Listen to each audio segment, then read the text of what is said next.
দক্ষিণ এশিয়ায় কি আবারও যুদ্ধের দামামা বাজতে শুরু করেছে? পানিকে কেন্দ্র করে ভারত এবং পাকিস্তানের মধ্যে নতুন করে বাড়ছে উত্তেজনা। এবার সরাসরি যুদ্ধের হুমকি দিলেন পাকিস্তানের প্রতিরক্ষা মন্ত্রী খাজা আসিফ। সিন্ধু পানি চুক্তি স্থগিত রাখার ভারতীয় সিদ্ধান্তকে কেন্দ্র করে দুই পরমাণু শক্তিধর দেশের সম্পর্ক আবারও সংঘাতের দ্বারপ্রান্তে পৌঁছেছে।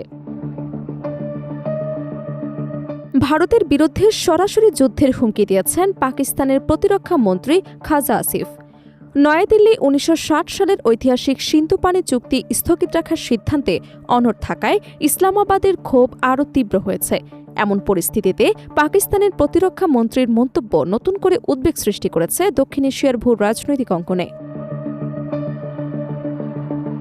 ভারতীয় সংবাদ মাধ্যম হিন্দুস্তান টাইমসের প্রতিবেদনে বলা হয়েছে, পাকিস্তান মনে করছে সিন্ধু নদী ব্যবস্থার পানি প্রবাহ নিয়ে ভারতের বর্তমান অবস্থান দেশটির জাতীয় নিরাপত্তার জন্য হুমকি হয়ে উঠতে পারে।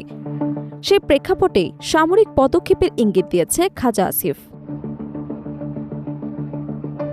গত শনিবার পাকিস্তানের বেসরকারি সংবাদ মাধ্যম ARY নিউজকে দেয়া এক সাক্ষাৎকারে তিনি বলেন, যখনই আমরা মনে করব আমাদের জাতীয় নিরাপত্তা, যার অংশ পানি, হুমকির মুখে পড়েছে, তখন আমরা ভারতের বিরুদ্ধে যুদ্ধ করব।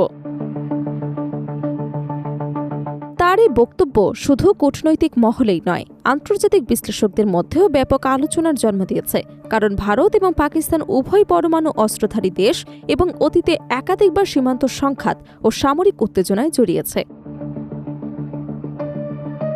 পাকিস্তানের এই কড়া অবস্থানের পেছনে রয়েছে ১৯৬০ সালের সিন্ধু পানি চুক্তিকে ঘিরে চলমান বিরোধ।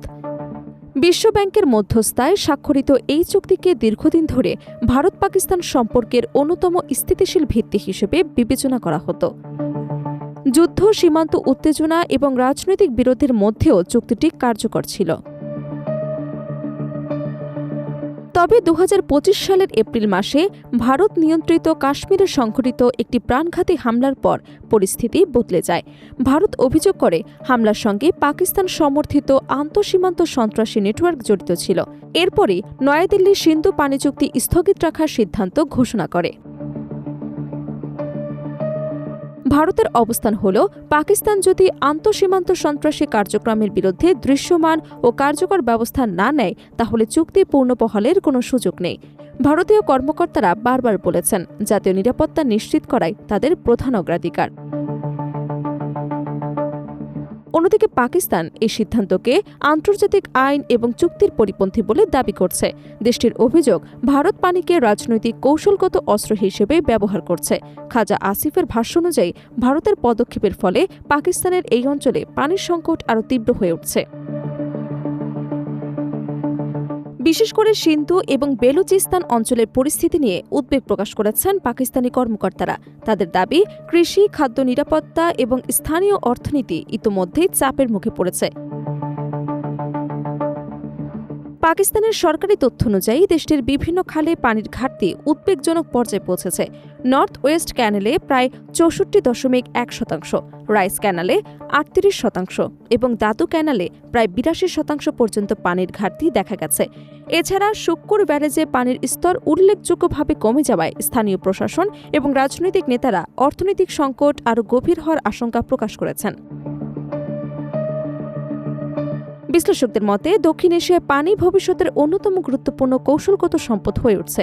জলবায়ু পরিবর্তন, জনসংখ্যা বৃদ্ধি এবং পানির চাহিদা বাড়ার কারণে আন্তঃসীমান্ত নদীগুলোকে কেন্দ্র করে বিরোধ আরও জটিল হতে পারে।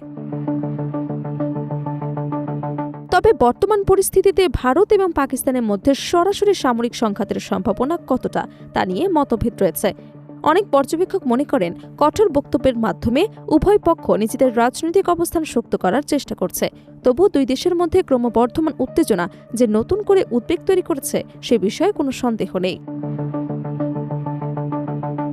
এখন দেখার বিষয়, সিন্ধু পানি চুক্তি ঘিরে সৃষ্ট এই সংকট কূটনৈতিক আলোচনার মাধ্যমে সমাধানের পথে এগোয়, নাকি তা দক্ষিণ এশিয়ার দুই চিরপ্রতিদ্বন্দ্বী প্রতিবেশীকে আরও বড় সংঘাতের দিকে ঠেলে দেয়।